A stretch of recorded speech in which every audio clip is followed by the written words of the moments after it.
삼국지 84번째 이야기. 오늘은 관우가 손권하고의 연합을 부정하면서 손권이 조조하고 손을 잡았다고 그랬잖아. 그래서 조조가 이제 위에서 쳐들어오게 되는데 관우가 그 쳐들어오는 군대를 막아내고 승승장구하는 장면이 삼국지에서 나오는 거야. 이 장면을 가지고 아들한테 얘기해주고 싶은 거는 명불허전이다. 고수는 싸움에서, 훌륭한 장수는 전쟁 때에 진면목이 발휘된다. 이런 얘기를 해주고 싶어.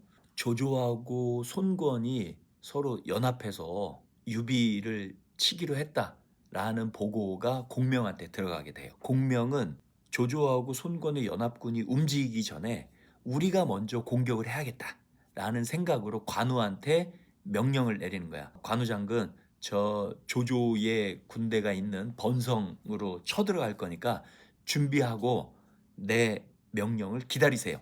이렇게 관우한테 얘기를 했어. 그런데 관우는 그 얘기를 듣고 지금 서천이나 한중 땅에 가가지고 뭔가 하기에 자기가 못했잖아. 그러니까 빨리 공을 세우고 싶은 생각이 있었는지 전쟁 준비를 빨리 마쳤어요. 다 마치고 공명의 명령이 오기까지 기다려야 되는데 그 밑에 사람들도 공명의 명령이 올 때까지 준비해놓고 기다리시죠. 이렇게 얘기했지만 그거 듣지 않고 형주를 비워둔 채 공격에 나서요. 그럼에도 불구하고 조조의 관할에 있던 양양성을 금방 이기고 함락을 시켜버리지. 관우는 역시 명불허전이야. 뭔가 움직였다 하면은 승리하고 큰 전쟁을 승리로 이끄는 굉장히 좋은 장수예요. 명불허전. 이름은 헛되이 전해지지 않는 법이다. 이런 뜻이래. 그런데 만약에 비어있는 형주를 누가 쳐들어오면 자기가 알 수 없으니까 관우가 어떻게 머리를 쓰냐면 산 꼭대기마다 봉화대를 설치해. 산 꼭대기에 불을 피울 수 있는 봉화대를 설치해서 송건이 형주를 쳐들어오면 그 봉화대에다가 불을 올려서 자기가 그 불을 보면 바로 공격을 멈추고 돌아와가지고 형주를 지킨다. 이런 전략까지 머리를 쓰는 거예요.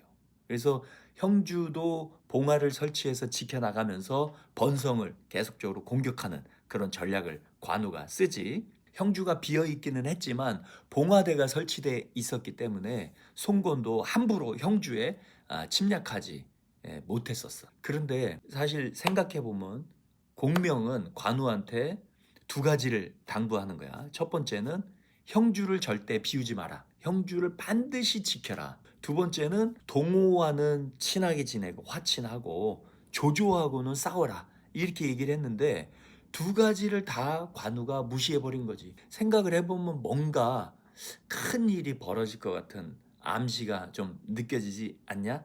어쨌든 관우가 번성을 공격하면서 큰 성공, 작은 성공, 승리를 자꾸 하면서 영토를 넓혀가는 장면이 나와요. 몇 가지 재밌는 에피소드가 나오는데 첫 번째로는 방덕 장군의 이야기예요. 조조 군대에 방덕이라는 장군이 있었는데 원래 이 사람은 유비의 편이 됐던 마초의 부하로 있던 장수였는데 마초가 떠돌이를 되면서 이 방덕도 떠돌이로 살다가 방덕은 조조한테 투항한 거야. 그러니까 큰 성과를 올리지 못했던 이 방덕이 이번에 관우와의 싸움에서 내가 큰 공을 세우겠습니다. 관우를 내가 이 관 속에다가 넣어가지고 담아오겠습니다라고 관을 만들어가지고 가져가요.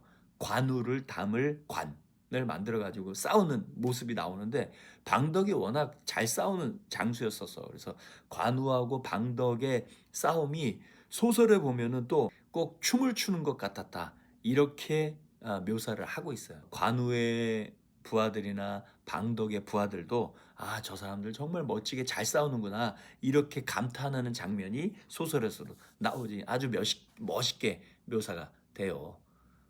두 번째는 관우가 뗏목을 만들어서 공격하는 장면이 나와요. 방덕이라는 사람의 위에는 조조의 장수였던 우금이라는 장군이 나와. 근데 우금이 이렇게 보니까 방덕이 관우하고 싸우는데 너무 멋있게 싸우는 거야. 그리고 생각하니까 이 방덕이 관우를 이길 것처럼 보이는 거야. 그러니까 이 전투의 공이 방덕한테 넘어갈까봐 철수를 시켜요. 또 한편으로는 야, 방독도 저렇게 싸우면 관우가 별거 아닌 것 같은데 내가 싸워도 이길 것 같은데 라고 착각을 하게 되지. 그래서 전쟁도 망치게 되고 방독도 이 철수를 시키는 거예요.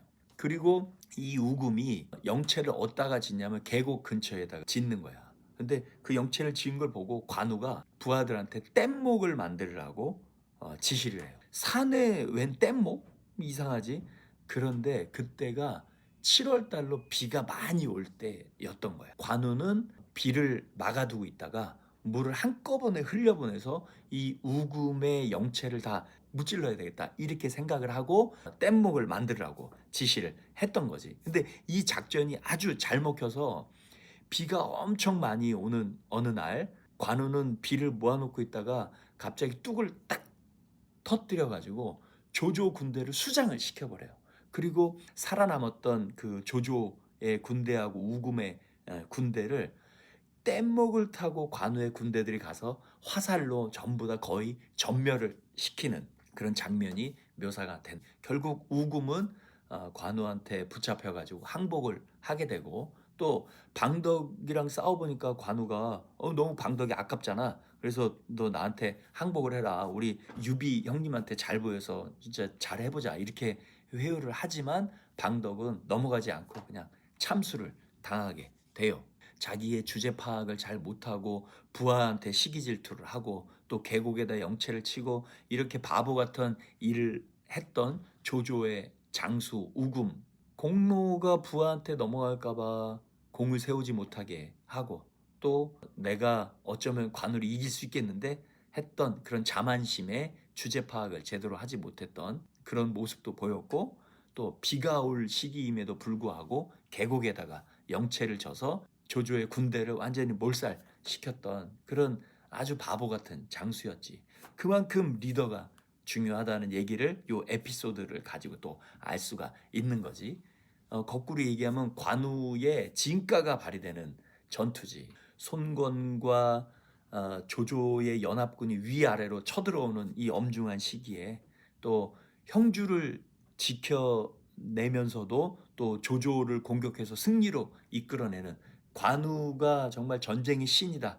관우는 정말 잘 싸우는 장수다라는 것을 보여주는 삼국지의 한 장면이에요. 이 위기의 시기가 왔을 때 사람들은 영웅 호걸들한테 집중하게 돼 있어요. 그리고 그 영웅 호걸들은 그 위기의 상황을 그 어려움을 돌파하면서 영웅의 모습을 보여주는 거지. 고수는 싸움에서 진가가 발휘되는 거고 장수는 전투에서 제 값을 해줘야 하는 법이지. 명불허전이라는 말이 그냥 나오는 게 아니에요. 우리 아들들도 아빠가 얘기하고 싶은 거는 윤건, 윤준 하면 관우처럼 딱 필요할 때 제 역할을 잘 해내는 사람이 되었으면 좋겠다. 그래서 명불허전, 야, 역시 건이는 달라. 역시 윤주는 달라. 라는 평가를 사람들한테 받는 사람들이 되었으면 좋겠다.